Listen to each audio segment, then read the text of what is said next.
So week 3 is getting here. And I've been looking at the schedule. I've got a couple of games here on my list that I think have some intrigue. We have a game in the Big 12 between Kansas State and Arizona, 2 ranked teams. I think that'll be a good matchup. And then we got an SEC matchup as well with LSU and South Carolina. I believe that's where College Game Day, they're going to be heading to, I believe, South Carolina this week to cover that game. So that's a big one as well. Which one of these games, or maybe it's both, do you have highlighted on your schedule as a potential game of the week?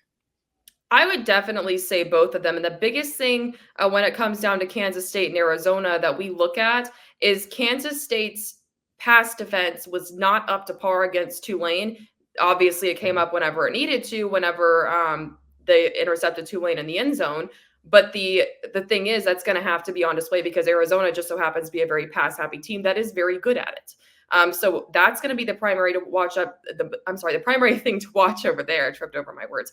But when we look at LSU and South Carolina, LSU, I believe, is a very good team that was faced with a really good test against USC and had the chance to see what it needed to do better and what it needed to improve. And Garrett Nussmeier absolutely lit it up. And so I think we should be excited about how he continues to develop in a matchup like this. But also South Carolina and Kentucky was expected to be a close matchup. It was anything but that. So I think South Carolina caught a lot of people off guard as a much better team than anticipated. So this is going to tell us a lot about the SEC and where the SEC teams stand right now. And then looking at Brian Kelly, I think there's going to be some questions surrounding him if they cannot knock off South Carolina.